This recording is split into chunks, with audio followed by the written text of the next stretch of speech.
nós já enxergamos o povo brasileiro como um povo cheio de diversidade, cultura, miscigenação, mas a gente para pensar nos povos originários? Guarani, Kayapó, Guajajara, Pataxó, Potiguar, Yanomami, Tupinambá. Quantas nações indígenas vivem dentro do nosso país e quanta cultura esses povos trazem consigo? Celebrado anualmente no mês de abril, o Dia do Índio tem um novo nome, Dia dos Povos Indígenas, e chama nossa atenção para o quanto da nossa história nós realmente conhecemos. A nossa história é contada pelos povos originários, que já estavam por aqui muito antes da chegada dos europeus. Eu sou a Miviki. E eu sou a Marina. E no programa de hoje a gente vai falar sobre povos indígenas, pode ser? Pode ser.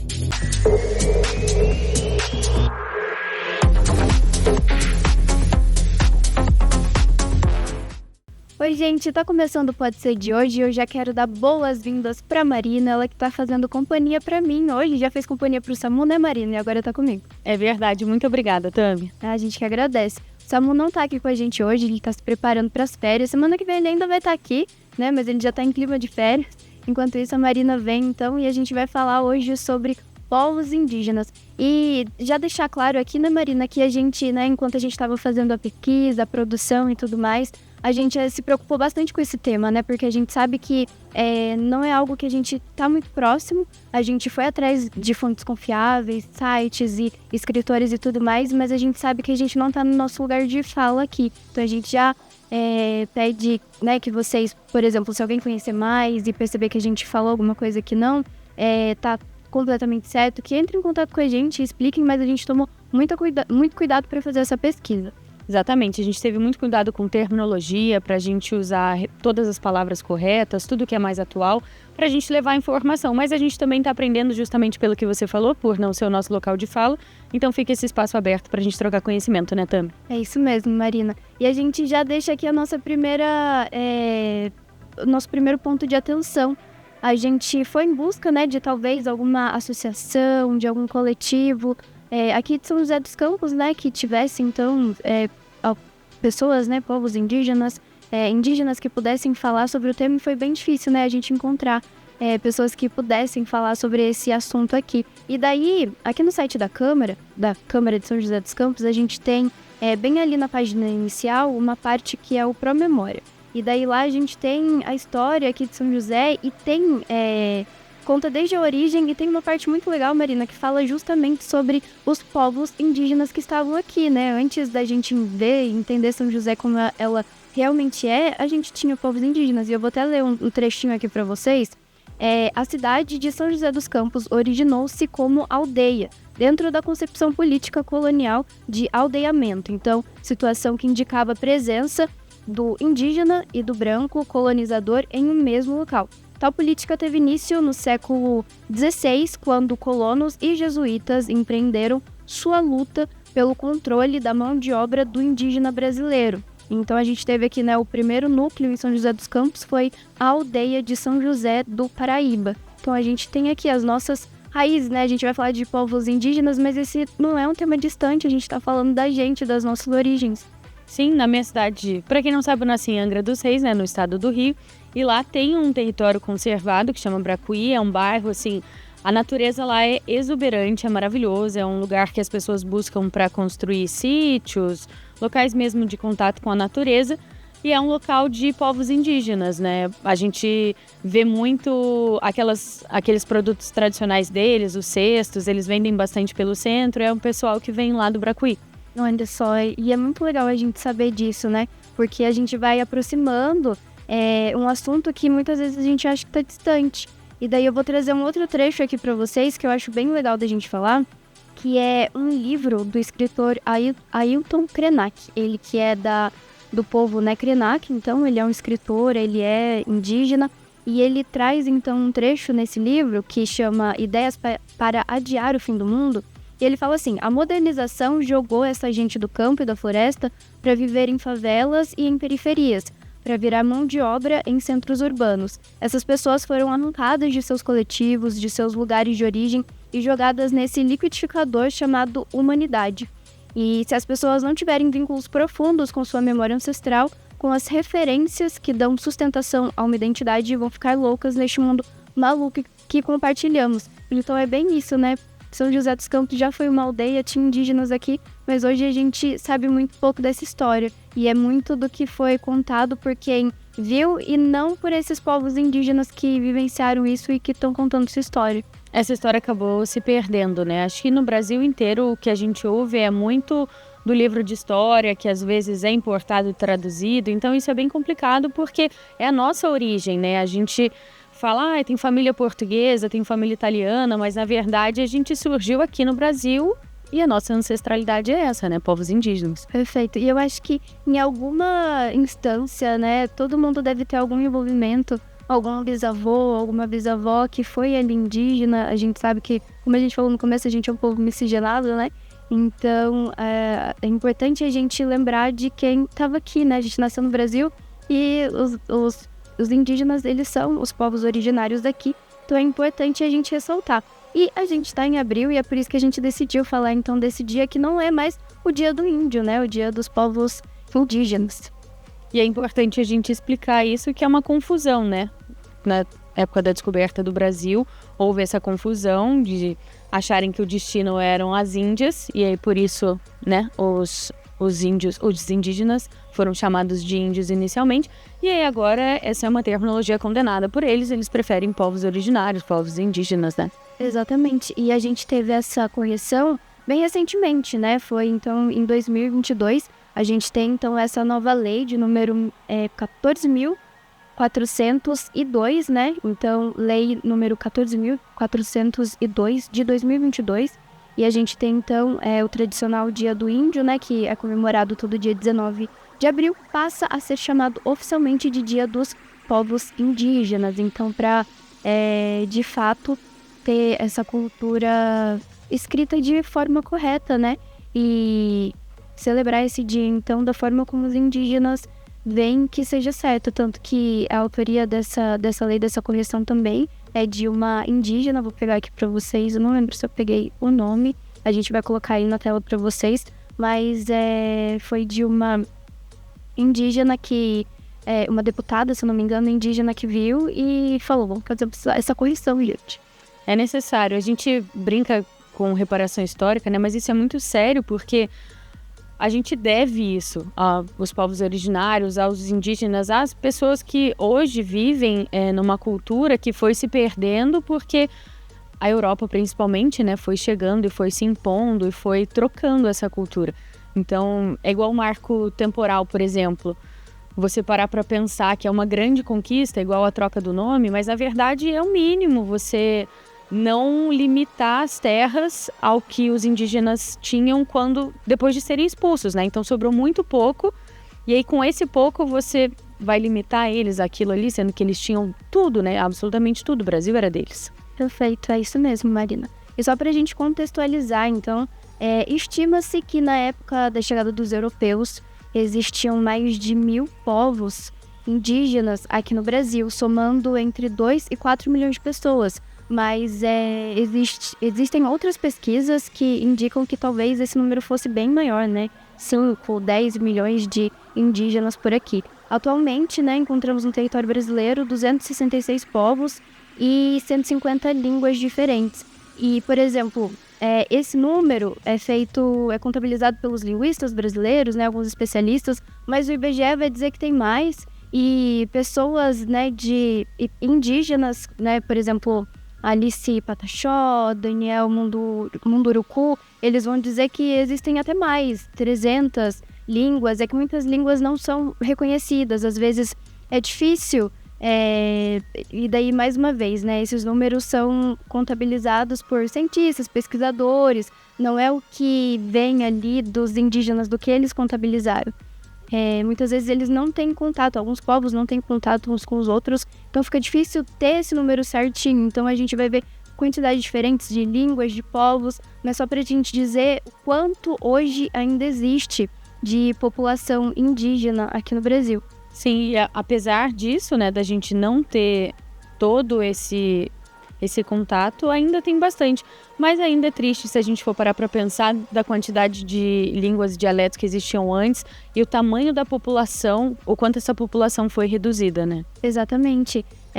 Tem uma reportagem da BBC que é bem interessante, a gente vai citar ela mais pra frente, e existe ali um número, então, de que eles citam, né, que talvez chegasse até 10 milhões de indígenas antes dos europeus virem para cá. E daí hoje a gente tem aproximadamente 896, né, quase aí 900 mil indígenas hoje no Brasil, então a gente tem aí quantos, né, não foram dizimados, né, menos de 10% se a gente for contar esse número. Então realmente a gente precisa olhar para esses povos que ainda existem e deixar que eles, e isso está na Constituição, né, direito deles, eles terem o acesso à terra porque eles já estavam aqui antes, né, dos europeus, tanto que, né, esse termo povos indígenas, povos originários, remete exatamente a isso, eles já estavam aqui, eles são a origem de tudo isso e não o que chegou depois. E além dessa redução, tem essa questão que mais de 1/3 vive nas cidades, mas em quais condições, né? Porque às vezes é uma população que não teve acesso à mesma educação que as pessoas que nascem nos centros urbanos têm. Então são pessoas que às vezes vivem de mão de obra barata, exatamente aquilo que você colocou. O que é muito preocupante e muito triste, né? É verdade, Maria. A gente vai fazer um intervalo rapidinho, mas a gente volta daqui a pouco, porque esse assunto é muito importante e a gente ainda tem bastante coisa para contar para você.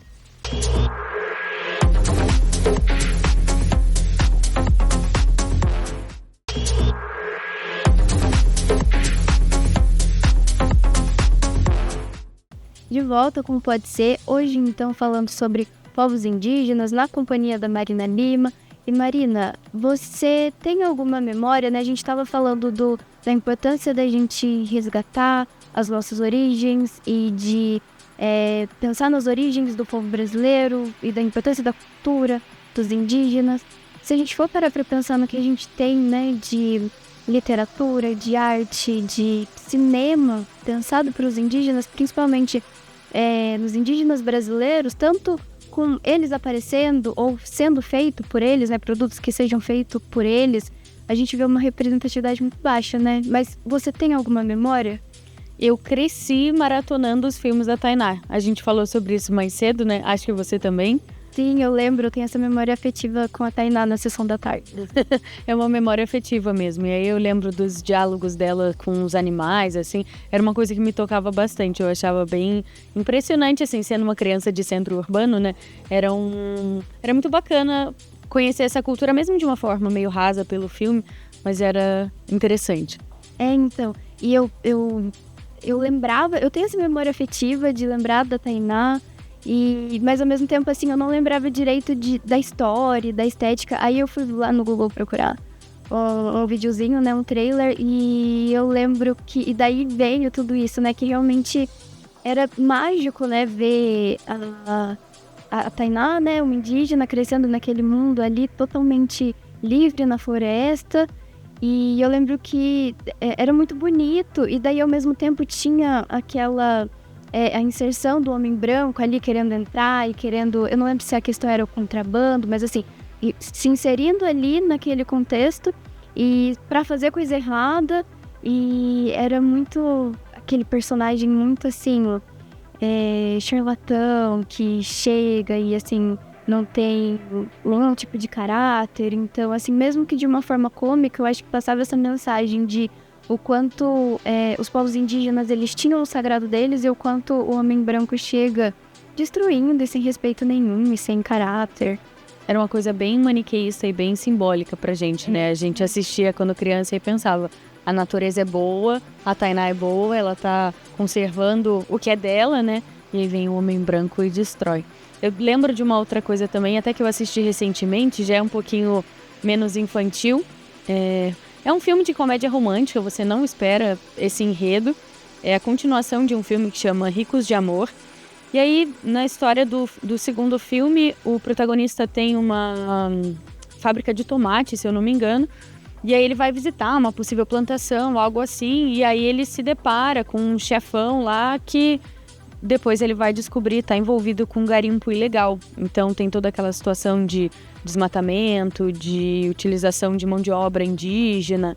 E aí é um pouquinho maniqueísta também, ele faz uma jornada de herói ali, que ele conhece os povos indígenas, ele se redime ali com todo mundo, e aí vai salvar a galera, mas traz atenção para um assunto que é super importante, que é o garimpo ilegal, né? Uhum. E afeta muito, se a gente for parar para pensar, por exemplo, no povo Yanomami, a gente viu várias coisas relacionadas ao garimpo que realmente foi bem preocupante, e a gente vai falar um pouquinho mais sobre eles daqui a pouco. E que legal, Marina, que você tem também essa referência. Não conhecia, vou procurar depois, porque tem poucas coisas, né? Então acho que o que tem, mesmo que seja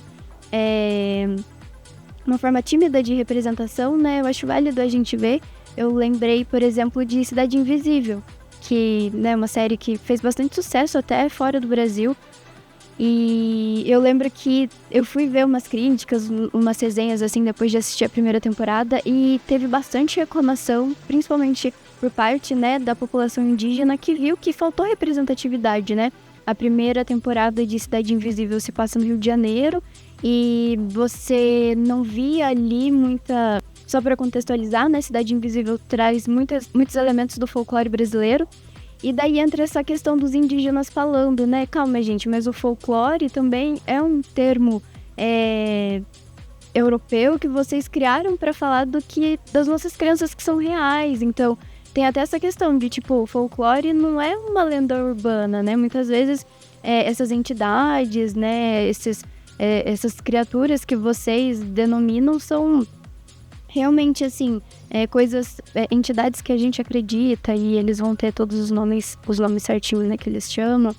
E então eu achei o quanto isso foi forte, né, uma coisa que a gente às vezes leva como a história do Chapeuzinho Vermelho, daí tem a história do Boitatá, mas para os povos indígenas são as histórias das origens deles e a história das crenças deles, então que faltou um certo respeito e representatividade. Aí a segunda temporada vem então com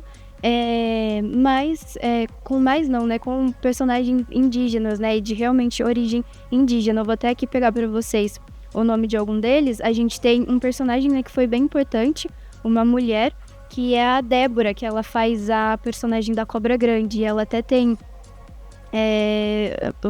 o desenvolvimento dela ao longo da série é até bem legal. Ela começa meio como vilã ali, do lado dos brancos, mas ela vai reconhecendo ali, né, ela vai voltando para as origens dela, então isso é bem legal. E ela foi feita pela Zahri Tenterrar, eu acho que é assim que fala o nome da Zahri, ela que é a Zahri Guajajara, então do povo Guajajara, e eu achei muito legal eles trazerem, então, a Zahri, também tem a Kay e a Ermelinda, que faz a pajé Jaciara. Então a gente tem aí elas, mais alguns que entram então na segunda temporada trazendo essa representatividade. A série se passa em Belém do Pará, então mais próximo ali. A gente sabe que o folclore brasileiro, que os povos indígenas, eles estavam em todos os lugares, né? Aqui no Brasil, aqui na América, de uma forma geral. Mas a gente sabe que existem alguns lugares em que essa cultura ela é preservada, e ela é preservada de um jeito diferente. Então nada mais justo do que trazer eles para esse holofote, né? Sim, acho que a representatividade tem que ter... Aliás, a representatividade precisa existir. E quando tem uma produção assim dessa magnitude, é claro que precisa haver esse cuidado, porque você não pode simplesmente pegar uma coisa que é de um povo, representar de outra forma, e aquilo de nada sobre nós sem nós, sabe? Então é super importante a representatividade. É bacana que eles tenham feito essa retratação silenciosa, assim, né? E isso mostra o quanto é importante a gente se posicionar. Quando eu digo a gente, qualquer pessoa que tenha, né, sinta essa necessidade de impor algo nesse sentido. Então, que bom que os povos indígenas fizeram essa manifestação em relação ao conteúdo da série. E é legal que a gente incentive isso também, né? Perfeito. Sim, e eu espero mais obras como essas. Depois dessa reflexão, eu estava ouvindo um podcast esses dias, e daí veio essa reflexão de eu não vou me lembrar do nome dele, mas de um indígena que disse justamente isso, né, do folclore, que a gente comemora o folclore, mas que o folclore ele não é uma lenda urbana, são as nossas crenças, e muitas vezes a gente, né, vê o Saci Pererê da mesma forma que a gente vê, sei lá, o Lobo Mau da história do Chapeuzinho Vermelho.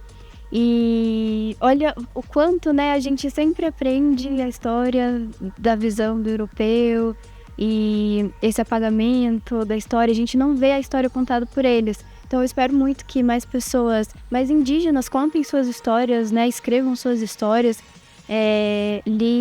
Eu acho que o primeiro livro que eu li de origem de um escritor indígena foi o Ailton Krenak, foi o primeiro contato que eu tive, e a forma como ele fala, né, do rio, e daí ele vê que o rio que dava alimento para o povo dele é o mesmo rio que agora está contaminado, e é o mesmo rio que eles chamam de avô. Então, essa questão da humanização que eles têm, e na verdade eu acho que é a gente que vai tirando, não sei nem se a palavra certa é humanização, mas a gente vai tirando a vida das coisas, e a gente sabe que a árvore tem vida, que a terra é viva, que o rio é vivo, e como eles veem tudo isso com vida, e como a gente na cidade vai tirando a vida dessas coisas.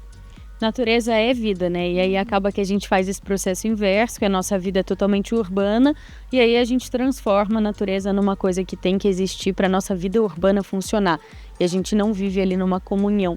E é bacana a gente ver uma história assim dessa, eu acho que a gente pode chamar de humanização mesmo, porque os indígenas têm uma relação, acho que muito fraterna, né, com a natureza. E isso é muito diferente da relação que a gente tem hoje. Então é super importante até a gente ter essas histórias contadas, a gente dá espaço para que essas histórias sejam contadas, até também para a gente refletir e mudar a nossa relação com a natureza, né? Exatamente, eu me senti muito inspirada quando eu li, e a forma como o Ailton colocava ali, então, o rio como o seu avô e a tristeza, ele até comentou, né, o rio tá doente agora, o rio tá contaminado, e ele explica que o rio tá em coma.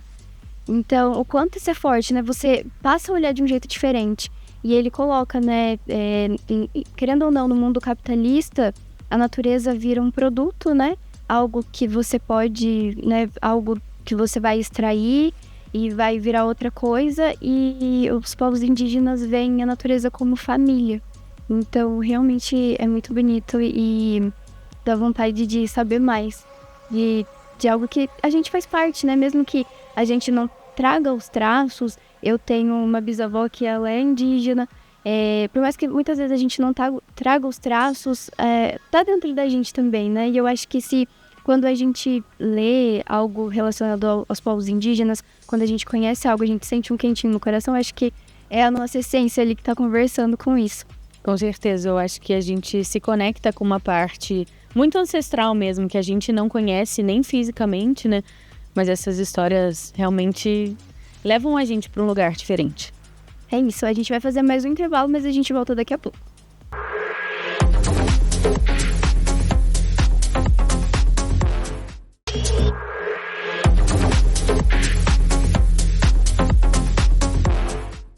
Pode ser de volta, a gente continua falando sobre os povos indígenas e também eu acho que a gente tem que comemorar, apesar de pequenas, todas essas conquistas dos povos indígenas, porque é uma retomada da história, da cultura, e é legal lembrar que essa é a primeira vez na história que o Brasil tem uma ministra indígena. Ela é ministra dos povos indígenas. Ela está ali unicamente para receber e acolher e lutar, né, por essas demandas. Isso é muito bacana, né? Sim, a gente tem então um ministério, né, que vai pensar nos direitos, garantir os direitos e pensar nas necessidades dos povos indígenas é extremamente importante. E outra coisa que eu queria ressaltar de positivo, Marina, é essa onda, né, de escritores indígenas que a gente vem vendo, né, então lendo a história a partir do nosso povo de origem, né, isso é muito legal. A gente citou então o livro do Ailton Krenak, além dele a gente tem Daniel Munduruku, o Davi Copenaua, a Trudoado Rico, que estão contando as histórias, né, finalmente. Então, sei lá, alguns anos atrás a gente procurava conteúdos e não encontrava, hoje se você digita lá no YouTube Povos Indígenas, você vai encontrar uma quantidade enorme, assim, de vídeos de indígenas falando suas línguas, explicando sobre suas histórias, sobre as suas culturas. Então, eu fico muito feliz com tudo isso. Sim, e até é engraçado que hoje as coisas estão ficando mais acessíveis de uma forma que às vezes a gente consegue acompanhar uma aldeia no TikTok. tem indígena que é TikToker, né? Eu acho que uma coisa que é super importante a gente falar é que uma coisa não tem nada a ver com a outra. Os povos indígenas, eles não abandonam a cultura ou o estilo de vida só porque eles têm celulares ou eles têm acesso a centros urbanos, até porque tem muitos povos que hoje continuam se autodenominando, continuam resgatando a história, a cultura, mas vivem vidas de trabalhadores CLT, por exemplo, mas eles têm aquela ancestralidade, eles têm essa história e é importante a gente saber separar, né, que eles não deixam de ser por causa disso. Exatamente, né? Eles têm direito, todo o direito e acesso às tecnologias da educação, à comunicação. E você falou, né, do TikTok, Marina, eu lembrei de uma influencer, né? Ela é uma influencer, a Alice Pataxó. Ela é, então, do povo Pataxó e eu sigo ela no Instagram. E é muito legal, porque ela é jovem e ela tem muito conhecimento sobre, né? Ela é uma ativista indígena, então ela traz muitos conhecimentos, compartilha com a gente nas redes sociais de uma forma muito leve e interessante. E também tem, né, a gente, para falar que hoje a gente fez uma pesquisa bem extensa, né, o Vitor, nosso produtor, ele fez uma pesquisa bem completa e ele trouxe um site aqui bem legal que é o Povos Indígenas no Brasil, né, o PIB, se você digitar aí você vai achar. E através desse site ele tem uma configuração bem legal, assim, para você já ver os povos, identificar várias coisas. Então fica aí, né, a gente já tem bastante informação pra gente ir atrás. A gente tem um memorial, né, na capital, em Brasília, a gente tem o Memorial dos Povos Indígenas, que é um museu que resgata essa história, que mostra pra gente os povos. Então, quanto mais a gente puder conhecer essa história, que é nossa também, né, é melhor pra gente mesmo. Exato. Bom, gente, é mais ou menos isso. A gente queria falar muito mais, mas a gente trouxe alguns tópicos importantes, né, e eu fiquei muito feliz de poder falar sobre esse assunto, porque eu aprendi muito e agora eu quero aprender mais, Marina. E é legal a gente, você falou, né, dos autores, é legal a gente ir consumindo porque isso estimula que eles produzam mais e assim a gente vai adquirindo mais conhecimento. Super bacana. É isso. Muito obrigada pela participação de vocês. O Pode Ser vai ficando por aqui, mas a gente se vê na semana que vem. Até lá!